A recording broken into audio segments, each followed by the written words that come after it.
What up, brothers? Welcome back to Throwin Hands. It's Jacob. Brett can't make it, but Daniel's here. Daniel, how you doing? Doing great, man. Really excited to be here again. All right, we got a lot of stuff to talk about. Let's start off with Sungwoo Choi versus Yusuf Zalal. Zalal coming in short notice, didn't work out for him. He took the loss. Um, he just seemed overmatched for some reason. I don't know why. I think if this fight was fought back in October with normal notice or with appropriate notice, I think Zalal probably would have won this fight. But things happen. What were your thoughts on this one? Yeah, I would agree. I think Sung Woo Choi did show some things in this fight. Obviously, you could tell Zalal was coming in on short notice, like you said, but he did well shutting down Zalal's takedowns. He was 3 for 9 on takedowns, so he got taken down a couple times. But overall, he was able to keep Zalal from getting him to the ground while landing 2 takedowns of his own. So you combine that with him throwing more than twice as many strikes as Yusuf Zalal, landing 73. I thought he looked really good. Again, I love Yusuf Zalal. He's a really fun guy to watch. I'm never going to bet against him just because of that attitude that we were able to pick up from him in interviewing him. But I think this was a really strong performance for Sung Woon Choi. Yeah, I think so too. You took the words pretty much right out of my mouth. I think getting into what's next, I think Choi deserves somebody in the top 15. I mean, the top of the top 15 is kind of getting worked out right now, but I don't see any reason why he shouldn't. He's a solid prospect. What are your thoughts? Yeah, no reason to not give him that kind of opportunity. There's plenty of guys towards the back of the top 15 that are either coming off a loss or are fellow, younger guys, fellow prospects that are really trying to have a star-making performance. I think there's plenty of opportunity for him to get that. For sure. And for Zalal, I think he needs to take a step down, get his feet back under him. 2 straight losses. I mean, against 2 very good guys. There's nothing to complain about there. But he has a place on this roster. And I think he'll be a very good fighter. But he just needs to figure some stuff out. What do you think? Yeah, we're talking about a guy that, I mean, less than 6 months ago was considered one of the best 25 fighters under the age of 25 in the UFC, in MMA in general. So Yusuf Zalal has plenty of career in front of him. I expect it to be in the UFC, and I expect him to reach some pretty high heights. Like you said, he needs to take a step back, just reassess things, because like you said, a couple of losses back to back, but it's what happens. For sure. And I and mean, to be fair, these last 2 fights, he's gotten last minute changes on him because his loss to Ilya Taporia, he was supposed to fight Sung Woo Choi back then, and then Sung Woo Choi withdrew 10 days before that fight, and then Zalal stepped in to replace Colin Anglin in this one. So he's got 2 losses, but both of them he's had his opponent changed at the last minute, or he's been stepping in on late notice. So I think he's got plenty in front of him. He just needs to take a step back and reassess a few things before moving forward. can't take anything. I can't. What? Dang, I can't say you're wrong. All right. Next fight. Speaking of someone who needs to take a step back and think about what he's doing, I think Justin James needs to stop taking these short notice fights and get a proper training camp in, man. I think he needs to also cut down to 45. He lost to Devontae Smith via TKO by a doctor stoppage. Looked like he had a pizza bubble under his right eye.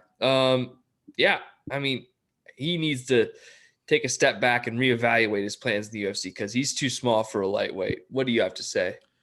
I agree. Justin James just kind of got beat up in this fight, and I think a lot of it had to do with the lack of size he had coming in against Devontae Smith, who is really not a huge guy either. But you just look at these guys' bodies, and Devontae Smith, in terms of measurements, is freakish with his reach and everything, and that's just not what Justin James is. And Justin James is a guy that has to get in close on you, whether it's with his wrestling or trying to knock somebody out with that power in his hands. But against a guy like Devontae Smith that has such a massive reach advantage and is a little bit quicker than Justin James, he's not going to have those opportunities. He's going to have a lot more of those opportunities, like you said, if he moves down to 45.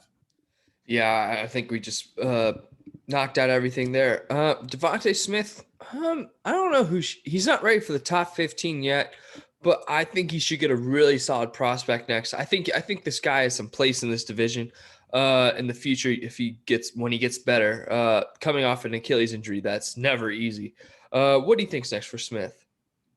Yeah, I agree with you there. Get somebody, another up and comer, see what they've really got here. And then for James, he might be on the chopping block for cuts, to be honest. I hope not.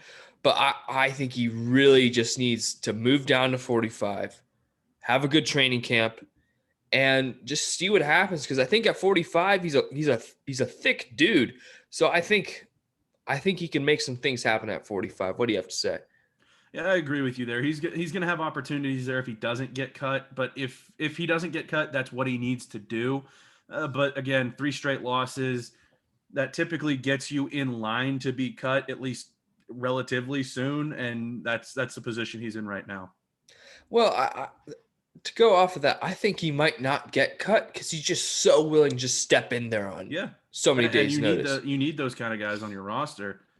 Yeah, so I mean, you got to respect it, but if he wants success in the UFC, I think he's just got to move. All right, to the first bout on the main card: Slow Mike Rodriguez versus Danilo Marquez. Breck was right about this. Never bet against a Brazilian. Subbed him out cold. Really, he fought great. You can't really complain. Mike Rodriguez, he might be sort of a gatekeeper for this division, but I think Danilo Marquez has a lot of potential. What were your thoughts on this one? Yeah, I agree. The thing I took away most from this fight is I think we know what Mike Rodriguez's ceiling is now. And unfortunately, I don't think it's nearly as high as what I once thought it was. You know, he's lost 3 of his last 4. He looked great with that knockout against Marcin Prachnio, but the fights around that, it's not been there for me in watching him. A really good credit to Marquez here with the technical submission with the rear naked choke. A really strong performance from him because even when they were on the feet, he was outstriking Mike Rodriguez and he was doing it really efficiently. He landed 95% of his strikes in this fight and all 29 of his significant strikes. And I get some of that came on the ground, but he perfectly set up the way that he was going to finish Mike Rodriguez. He got the opportunity to do it late in the second and he pulled it off. Yeah, you summed it up perfect there. I think for Mike Rodriguez, I already said gatekeeper. Do you have anything to add to that? I don't. And then for Marquez, I say it's tough. I think I know Jamal Hill and Paul Craig are fighting. I think he just needs to wait a little bit for things to shake up, and I think he should just get a top 15 opponent. I don't think he should wait. He's big. He has a lot of potential for this division. What do you have to say? I agree completely. Nothing to add. All righty, that's what we like. All right, fight of the night. Great fight here. Diego Ferreira versus Beneil Dariush. Everything you wanted here on the ground, on the feet. Diego Ferreira is holding his own, and Beneil Dariush, I was surprised he held his own on the ground. Well, not surprised, but I thought Ferreira was going to be the more dominant one on the ground. Great fight. What were your takeaways?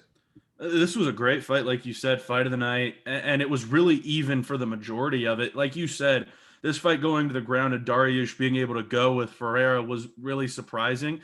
The thing that surprised me more in that regard was the fact that Dariush was the one that was more willing to go to the ground. Ferreira didn't land a takedown. He only attempted 1. Dariush pulled out 5. And I think that was the big difference maker in this fight. So Beneil Dariush showing that he's a little more well-rounded of a fighter. He's not just a boxer in there. And he's able to do it against Ferreira, who's great on the ground, but also has some pretty heavy hands. I've been a Beneil Dariush fan for a really long time, but I think this is a legitimate chance for him to break into the top 10 and try to make something happen, potentially become a top 5 guy by the end of 2021. Oh, for sure. I can't disagree with anything you said there. All right, to what's next? Ferreira, I mean, I agree with what's his face? Beneil Dariush said. I think he should get some higher up competition. I think Paul Felder would be a great fight to make. And for Dariush, RDA or Hooker, I think those are great fights to make. You can't really go wrong with anybody in the top 10. What do you have to say?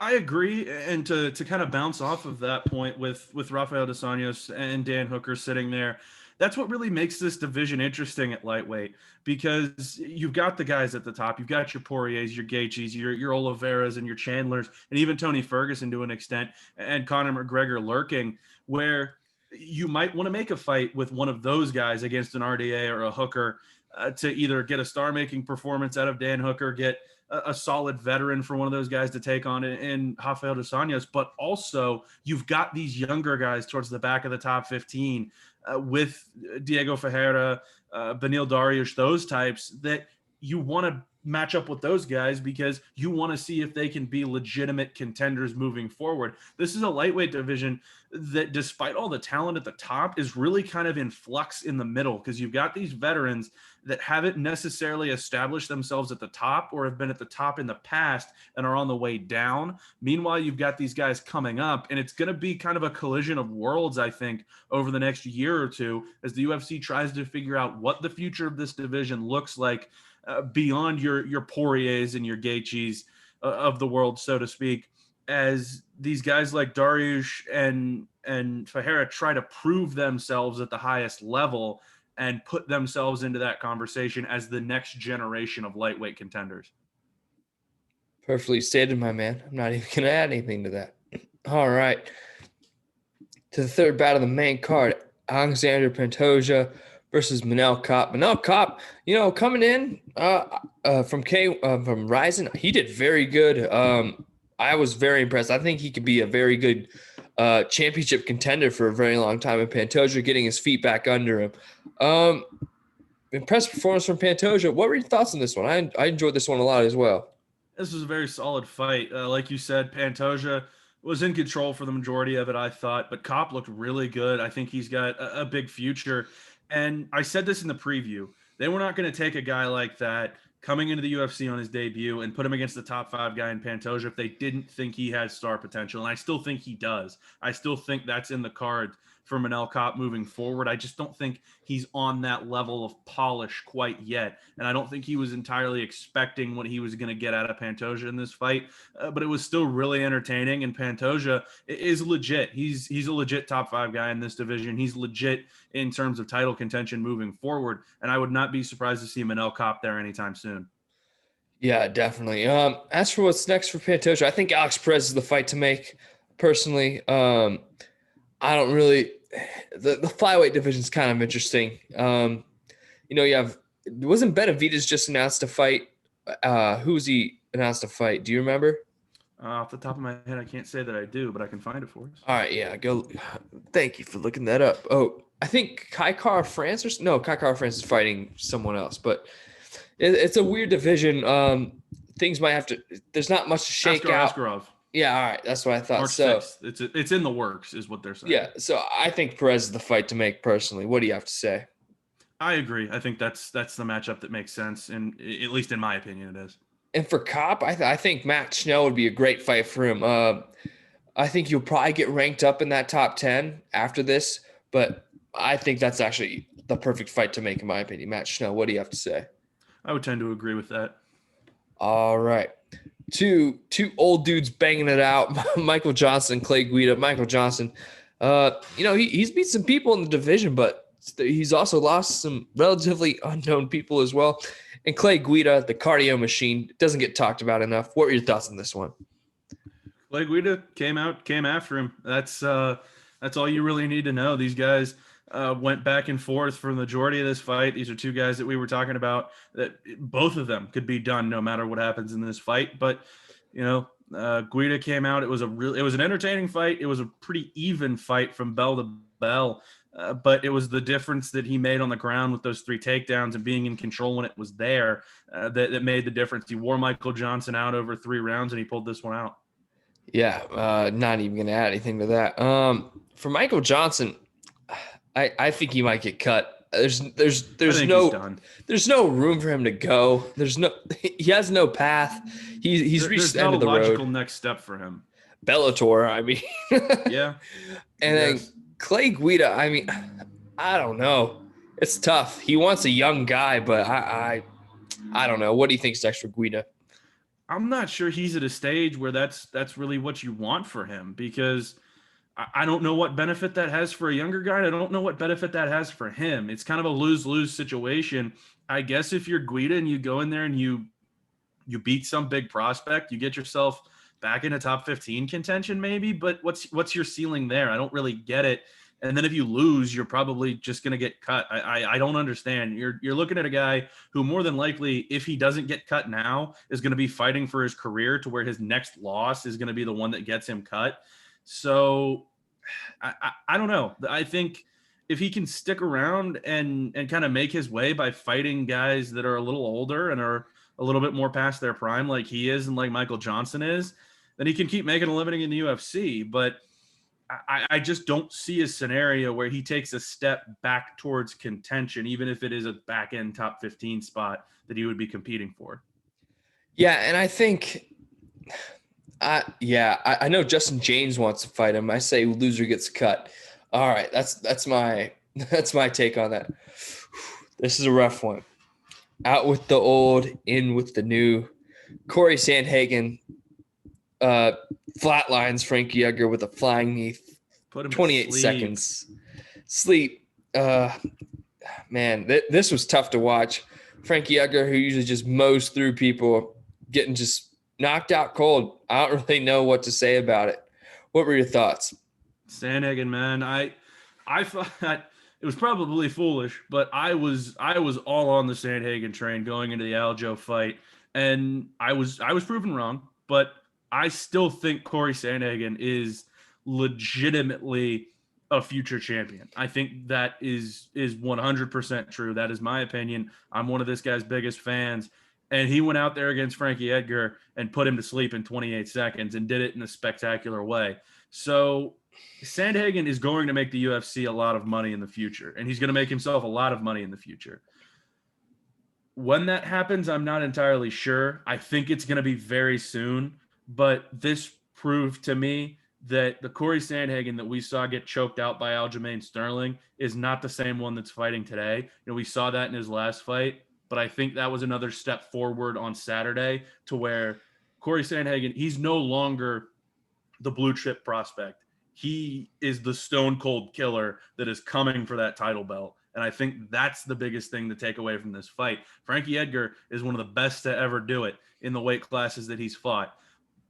But the thing that I'm taking away is Corey Sandhagen is ready, and he's coming very, very soon to a theater near you, so to speak.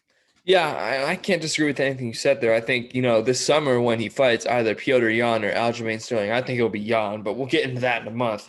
But he's incredible. I'll be hard pressed to see him lose in a while. All right, and as for Frankie Edgar, I'll get into that. I'll get into my point when we talk about Overeem. But as for what's next, I think Moraes is the fight to make. They both need to get back into the mix, and I think that's just the perfect fight to make. What do you have to say? That works for me. I think that would be a great fight. All right. More out with the old, in with the new. Alexander Volkov making Alex Overeem look like Velma looking for her glasses. This was tough to watch as well. Alexander Volkov's freaking good, man. He's fantastic. He absolutely dominated this whole fight. And I think all three of us chose Overeem to win this fight, but Volkov is a big dude, and he won the fight fair and square, and credit to Jason Herzog. Let's just say this. Fantastic stoppage. Fantastic stoppage. It up, I was going to. Fantastic stoppage. That was amazing. Fantastic stoppage. He doesn't get enough credit. But what were your thoughts on this one, man? I mean, this was just an absolutely classic UFC heavyweight fight. I mean, you look at the fight stats on this one. They landed 64 strikes, and they were all significant. These were just two big meaty men slapping meat. That's what the UFC heavyweight division is right now. Just that's what it is at this moment in time, other than like a couple of guys. And that's what we saw for 7 minutes of fight time out here. And Volkov was in control for pretty much all of it. And Overeem, he didn't look comfortable is the way I would put it. I don't think he handled Overeem's length very well, or not Overeem, Volkov's length very well. And you were texting in our group message that he needed to go for a level change, and he went to it too late, and he just wasn't able, I think, to get in on Volkov the way that he needed to either be able to get him to the ground or land anything significant to the body or the head. So more power to Volkov. I did not expect him to have this kind of performance. I did not expect him before this fight to have all that high of a ceiling as far as this division goes, but he looked great. He proved me wrong, and I'm excited to see what he does in the future. Definitely. So we'll get to Overeem last. So Volkov, there's not much to talk about. This division is absolutely just locked up. So I think when we get through February, we should just honestly do a heavyweight episode because there's just not enough to talk about here. That is completely true because no matter who won this fight, it was going to cause even more deadlock in the top 5 than there is now. Yeah, and let's talk about what's next for both these old guys in Edgar and Overeem. I saw on Twitter somebody made a good point that it's better to retire a year early than retire a year late. And I think that's the case for both of these guys. They've hit their ceiling in their respective divisions, I think. Maybe not Edgar, but he's taken a lot of damage for the 15 years he's fought in the UFC. I don't know. What are your thoughts on that? I would agree. I think if one of these guys sticks around longer, it will be Frankie Edgar. I think looking beyond what was a 28-second knockout, because for the guy that gets KO'd, you can't take away all that much from a 28-second knockout. He's still got something there. I'm not entirely sure what it is. I don't think it's title contendership, but there's something there. I'm hard pressed to tell you what it is.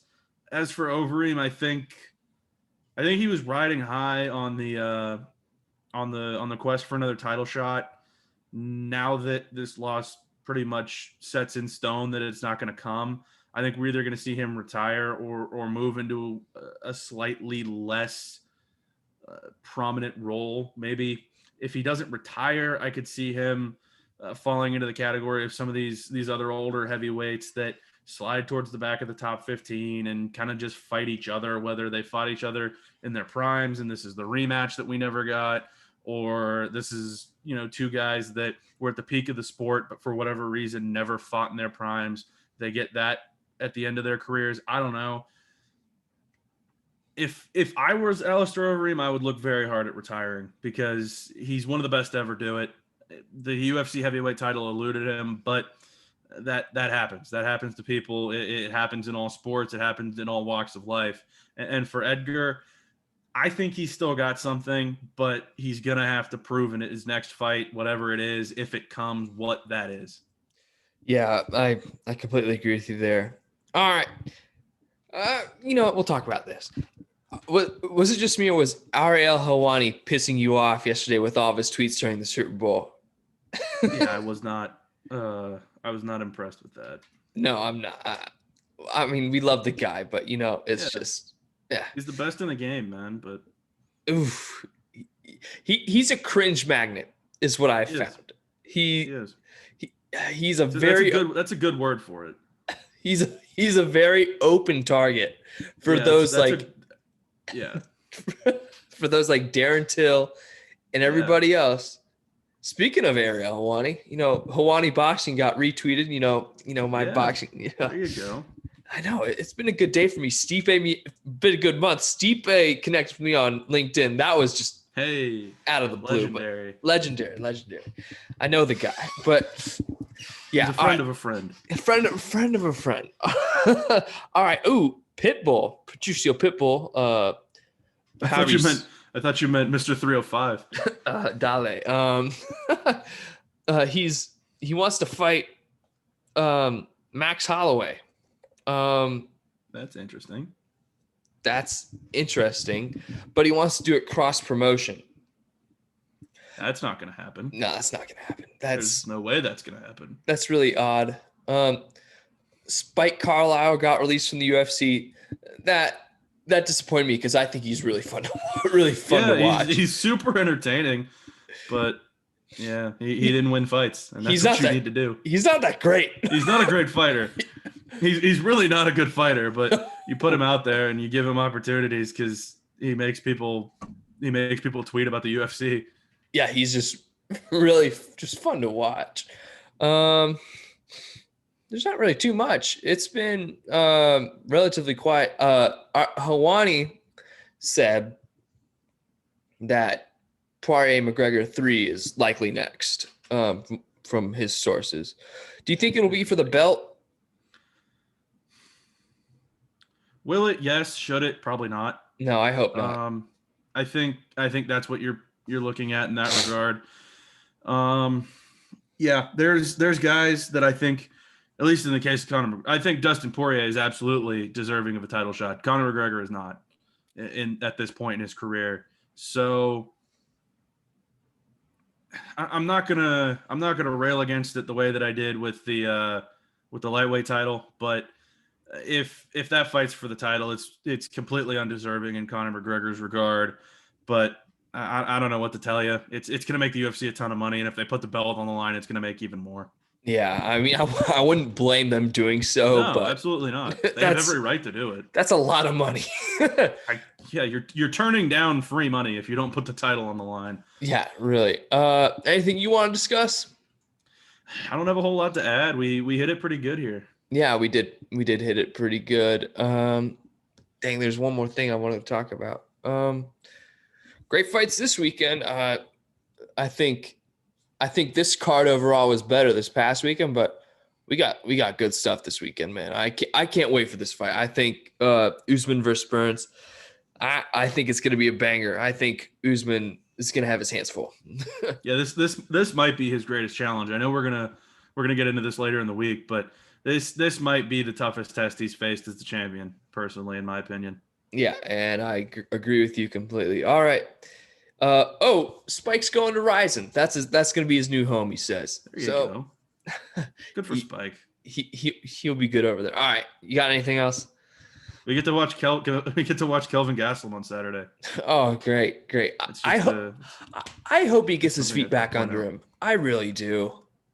Because if it weren't for that 10-8 round against Adesanya, you could argue he won the fight. But yeah. And we can see if throwing hands magic gets back on track with Julian Marquez. Ooh, I hope so too. Against Maki Pitolo, baby. That's a tough challenge to come back. We interviewed a guy on a pay-per-view main card, my friend. That's nice to hear. I like that a lot. I think that's a good note to end on. We'll end there. Yeah. Right. That's a good note. We'll talk about it later. We'll talk about it later in the week. We'll talk about it Thursday. All right. We'll see you guys later.